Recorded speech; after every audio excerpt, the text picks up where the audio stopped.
Jesus Cristo e seu ministério na terra, no meio do seu povo, raramente encontrava um ambiente amigável e receptivo às suas pregações, pois os judeus sistematicamente o perseguiam e o desafiavam.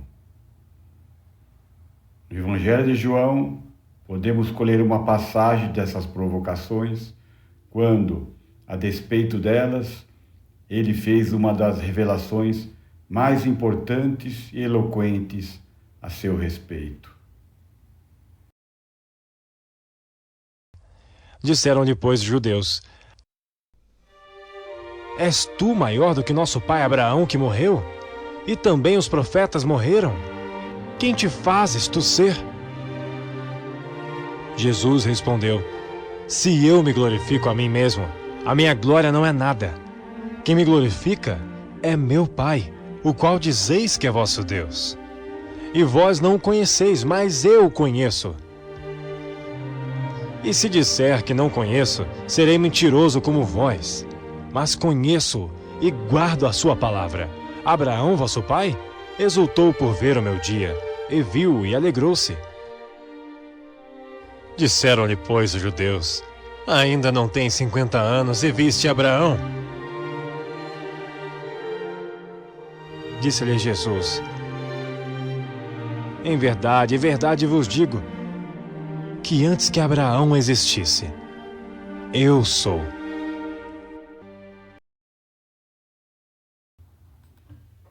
Com todas as letras, Cristo, nesse momento, afirmava a Israel que antes do tempo em que Abraão viveu, ele já existia. Cristo revelado eleva-se tanto como provisor da lei moral, quanto das boas novas, o Evangelion em grego. Evangelion. Por isso que a lei e a nova aliança devem necessariamente estar conectados. A lei, para definir o que é certo e errado, sem a qual não poderia haver nenhum padrão fixo de virtude ou de vício. E o Evangelho, para propor e assegurar o perdão dos delitos aos quais a nossa natureza é predisposta.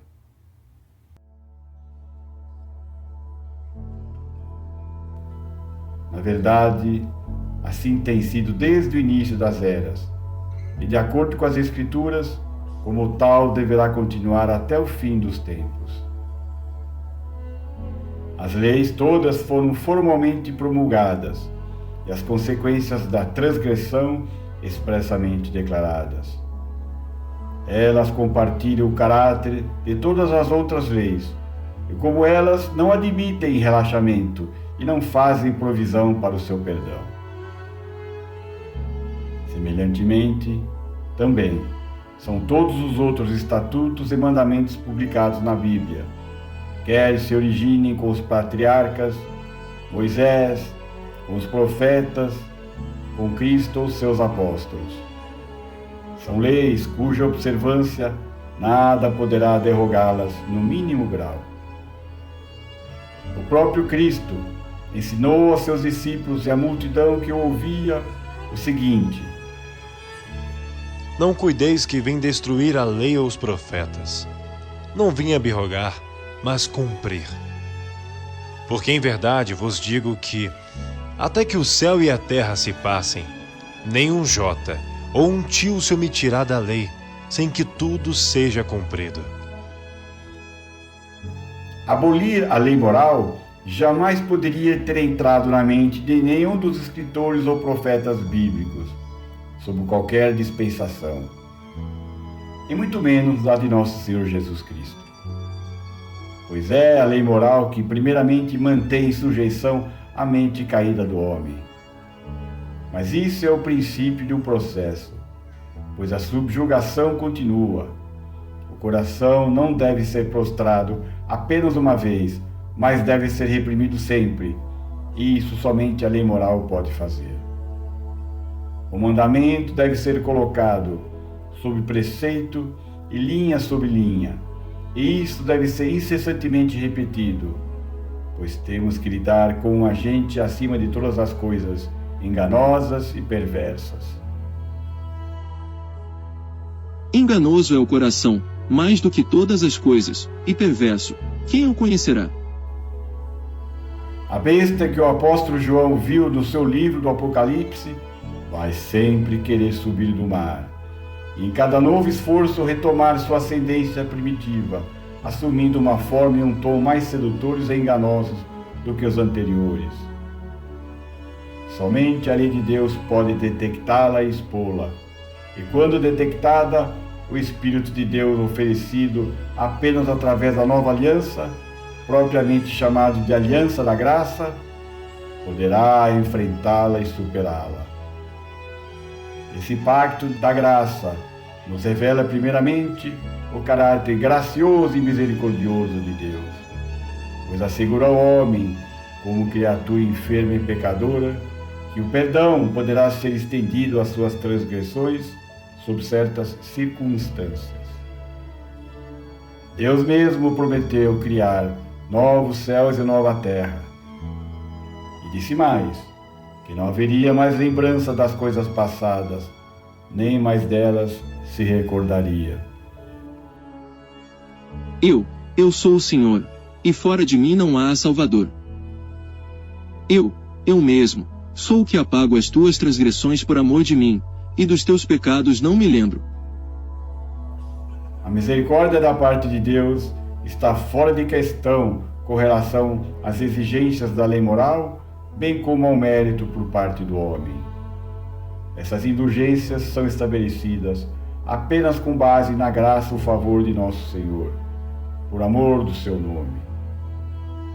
E falou Deus a Noé e a seus filhos com ele, dizendo: E eu convosco estabeleço a minha aliança, que não será mais destruída toda a carne pelas águas do dilúvio, e que não haverá mais dilúvio para destruir a terra. O apóstolo Paulo nos ensinou que, ora, tendo a Escritura previsto que Deus havia de justificar pela fé os gentios, anunciou primeiro o Evangelho a Abraão, dizendo: Todas as nações serão benditas em ti. De sorte que os que são da fé são benditos com o crente Abraão. Todos aqueles, pois, que são das obras da lei estão debaixo da maldição, porque está escrito: Maldito todo aquele que não permanecer em todas as coisas que estão escritas no livro da lei, para fazê-las. E é evidente que pela lei ninguém será justificado diante de Deus, porque o justo viverá da fé. Ora, a lei não é da fé, mas o homem que fizer estas coisas, por elas viverá. Cristo nos resgatou da maldição da lei, fazendo-se maldição por nós. Porque está escrito: Maldito todo aquele que for pendurado no madeiro. Para que a bênção de Abraão chegasse aos gentios por Jesus Cristo, e para que pela fé nós recebamos a promessa do Espírito. na Epístola aos Hebreus, somos instruídos a olhar para Cristo como o mediador de uma nova aliança e ao sangue da aspersão, que fala melhor do que o de Abel. Sem o nosso mediador, de nenhum outro modo a mente humana poderia ser redimida, elevada à condição de partícipe da vida eterna.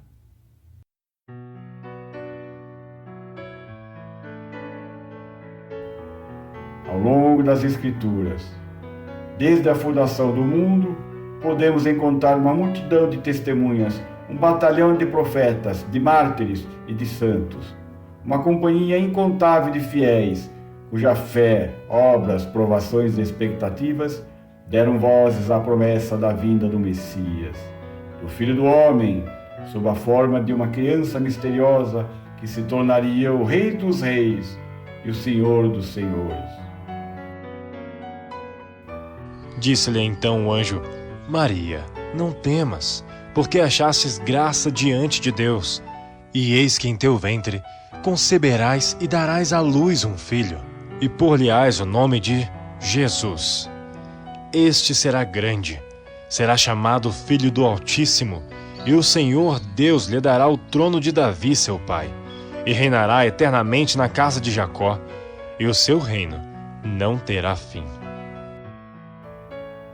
Todos aqueles que viverem pela fé se tornarão herdeiros espirituais das promessas divinas, quando virem o dia de nosso Senhor Jesus Cristo. E passai a segui-lo, sendo participantes de seu sacrifício, alegrando-se, instruindo-se e encorajando-se. Pela divina graça do Espírito Santo, nos foi revelado que fomos predestinados para sermos conformes à imagem de Jesus Cristo. A parte de Deus que se revelou ao mundo como homem, sendo o primogênito entre os muitos irmãos, esses completamente acabados em toda boa obra, treinados na plena certeza da fé, e feitos aptos para participar daquelas glórias que ainda serão reveladas. Para além de qualquer dúvida, há nisso tudo uma unidade de propósitos, de meios e de experiência, onde os meios, os fins e os efeitos são extensivamente os mesmos. A mente de Deus é fixa e imutável. Sua palavra é verdadeira, constante e invariável. As suas instruções são sempre assentadas sobre os mesmos fundamentos, propondo os mesmos meios, obediência e fé, através do Redentor, o Cordeiro sacrificado desde a fundação do mundo e manifesto por amor de todos, na reconciliação do homem com Deus, na provisão de toda a bênção para as necessidades da alma humana. Nada aqui é sutil, confuso, parcial ou enganoso. De todos é exigido a obediência a preceitos simples e inteligíveis, e as promessas daquilo que é tão valioso quanto necessário e durável para todos os filhos da fé.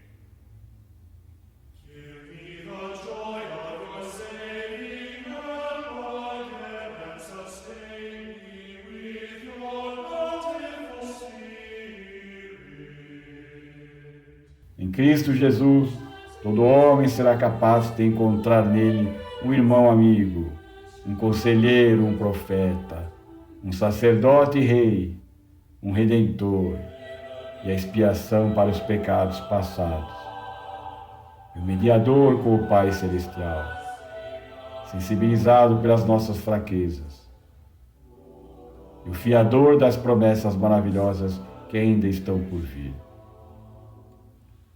Para essa herança incorruptível, incontaminável e que nunca definhará, guardadas nos céus para nós desde o princípio do mundo, o apóstolo Pedro adverte-nos para que esperemos por ela, mais sóbrios e prontos para uma ação mais enérgica, aguardando inteiramente na graça que se nos foi oferecida na revelação de Jesus Cristo.